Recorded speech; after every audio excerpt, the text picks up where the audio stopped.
On this Memorial Day, as we would normally come together as a nation and in our communities and across the state, and we would normally gather in cemeteries to remember those that have fallen and given so much in the defense of our democracy and the defense of our nation.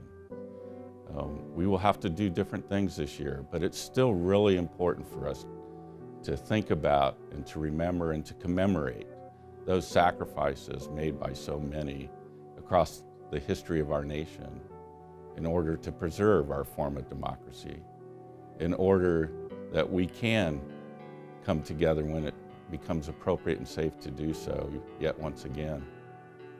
Those times are important for us, and they're equally important for the families, the Gold Star families, whose loved one died on a battlefield somewhere, whose loved one perished in service to our nation. And they carry that burden with them day in and day out, that we, at least in spirit, lend our shoulder to them, lend ourselves to them by remembering their sacrifice this Memorial Day. So as a nation, we are called to pause at 3 o'clock in the afternoon, wherever you might be, whatever you might be doing, to do exactly that, to remember and give thanks for their sacrifice. This year marks the 75th anniversary of the end of World War II. And for us in Nebraska and Nebraska National Guard, we particularly remember the battles fought in France, and particularly in St. Lo, where the 110th Medical Battalion and the 35th Quartermaster Company supported the 134th Infantry Regiment in that historic battle. This past summer, I and several members of the Nebraska National Guard had the opportunity to visit those storied places and to remember those that had fallen there, and to remember the battles and to remember the sacrifice that Americans and the Allies made to free the people of France and to free the people of St. Lo.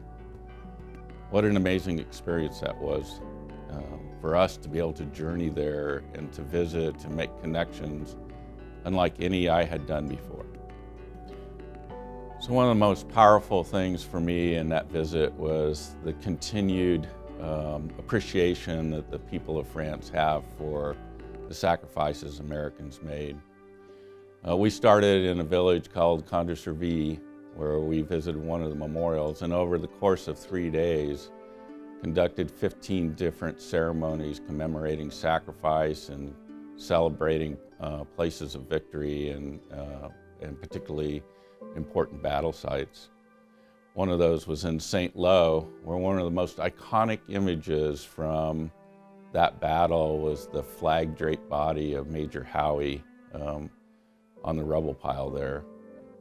We also went to the site where Lieutenant Colonel Alfred Thompson perished in battle as well.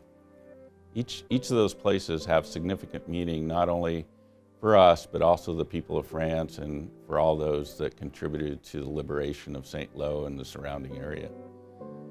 It's important to remember those sacrifices. It's important to maintain those connections and to remember and to bring to life for those that weren't there, weren't alive at that time, to remember the sacrifices made in the spirit of democracy so that we all may live free.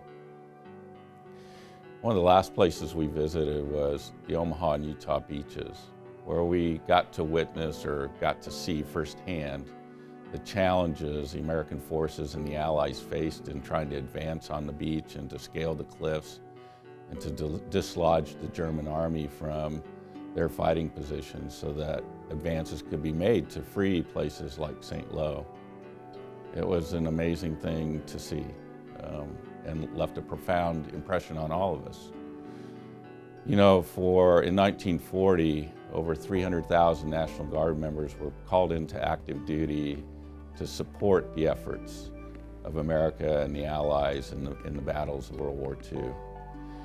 And then for the 134th Infantry Regiment, which we were supporting with our formations, over 10,000 were killed in action, lost in battle, in those battles in France and elsewhere as they advanced the cause of America and the Allies.